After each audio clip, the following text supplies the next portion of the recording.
สวัสดีท่านผู้ชมทุกท่านเนาะวันนี้พบกับข้าพเจ้ากรกันไสยบ้านอีกเช่นเก่าเช่นเคยเนาะตอนนี้ถือว่าเข้าสู่บรรยากาศของทริปท่องเที่ยวเชียงใหม่เนาะซึ่งว่าปัจจุบันนี้กำลังเดินทางมาฮอดเชียงใหม่จังหวัดเชียงใหม่ก็คือจุดแรกเฮาก็สิมากันมากินอาหารเที่ยงเนาะถึงว่าอยู่ที่เอิ้นว่าผู้สะแล่เนาะผู้กะแล่เนาะประมาณนี้เนาะแล้วมื้อนี้ข้าพเจ้าเองก็สิมาสัมภาษณ์เนาะที่ว่า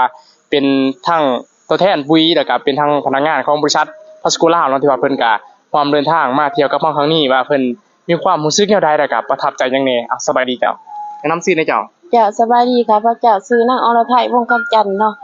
บ้านอยู่ก็แม่นว่าบ้านรัก40เมืองปทุมพรแข้งจำปาสักแล้วก็ได้นำบริษัทพัดโกก็แม่นเป็นคณะกรรมการอยู่ในบริษัทเนาะเจ้าจังได๋ความรู้สึกเฮาที่ว่าเดินทางกำลังฮอดนี่ความรู้สึกจังได๋เด้การที่ว่าได้มาร่วมทัศนะก็คือการเดินทางท่องเที่ยวนำบริษัทเนาะก็แม่นว่าหลายครั้งแต่ว่าครั้งนี้แม่นครั้งที่ว่าประทับจิตใจที่สุดนะเพราะว่าเฮาได้มาเห็นสถานที่ที่ว่าลือซื่อหั้นแหละของประเทศไทยโดยเฉพาะก็แม่นว่าเชียงใหม่เนาะซึ่งว่าเป็นจังหวัดที่ว่าสดสวยงดงามเนาะแล้วก็เฮาบ่คิดว่าเฮาสิได้มาถึงปานนี้นะครับแม่นว่า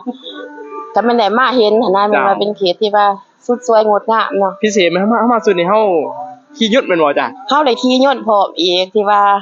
เพิ่นได้พาทีมงานหั่นขี่ยนต์เนาะแล้วก็เป็นสิ่งที่ประทับใจที่สุดค่ะทั้งเป็นวันแม่อีกวันที่8เดือน3เฮ็ดให้พวกเฮานี่โอ้ยบ่จักสิเว้าวันที่8เดือน3วันแม่หญิงสากลจนว่าบ่จักสิเว้าแบบว่าตื่นเต้นมันน่าตื่นเต้นแฮงหั่นว่านะเป็นการเฉลิมฉลองมันเป็นยิ่งชัดคนไปนำเนาะเป็นการเฉลิมฉลองวันแม่หญิงสากลไปนำนะแต่แม่นว่าเพิ่นจัดหนักหั่นแหละได้พาทีมงานมาเที่ยวฮอดพิเศษแม่นเฮามาเที่ยวที่นี่แม่นเฮาได้ขี่เครื่องบินยนต์เนาะขี่เครื่องบินยนต์ความรู้สึกเป็นจังได๋เทื่อที่เท่าไหร่แล้วเฮาขี่ยนต์นี่แต่ว่าขี่ยนต์สำหรับข้าพเจ้าก็แม่นเคยขี่ผ่านมาก็หลายครั้งเนาะแต่ว่าก็ยังบ่ประทับใจเท่าเที่ยวนี้เนาะเพราะว่าครั้งผ่านมาเฮาไปก็ประมาณผู้หนึ่งสองคนเนาะรวมไปเวียกแต่ว่าสุดนี้เฮาไปแบบทีมงานแล้วก็จัดเป็นผู้เที่ยวแบบทีมงานของบริษัทนะเป็นครอบครัวใหญ่เนาะก็ถือว่ามีความสุขแล้วก็ตื่นเต้นนะเจ้าอาจารย์เนาะช่วงท้ายที่ว่าผู้ใดเห็นคลิปอยากมาเที่ยวนำเฮาเฮ็ดจังได๋แหมต่อไปเนาะคันว่าผู้ใดเห็นคลิปอยากมาเที่ยวนำเฮาบ่ว่าจะเป็นเชียงใหม่หรือว่าที่เที่ยวต่อไปก็แม่นว่าลองเรือสำราญแม่น้ำเจ้าพระยาเนาะกรุงเทพเนาะหรือว่าแล้วก็ทริปเที่ยวของประเทศลาวเฮาก็คือหลวงพระบางเนาะก็มันหาเงินไขก็บ่ได้ยากบ่ได้จกเงินในกระเป๋าออกซักเนาะเพียงแต่ว่าเฮามาซื้อปุ๋ยไปใส่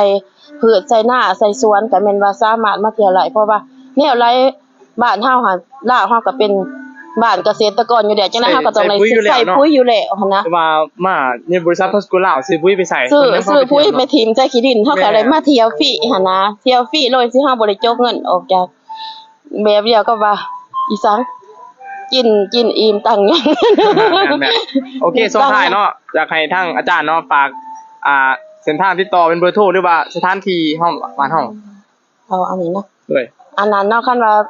ฝากเส้นทางติดต่อคันเว้าเรื่องบริษัทก็แม่นบริษัทพัดโกลาวเฮาก็แม่นว่าสถานที่เพิ่นตั้งก็แม่นว่าอยู่บนบ้านแก้วสัมพันธ์เนาะข้างเป็น10 ม.เนาะสำหรับบริษัทเนาะที่ว่า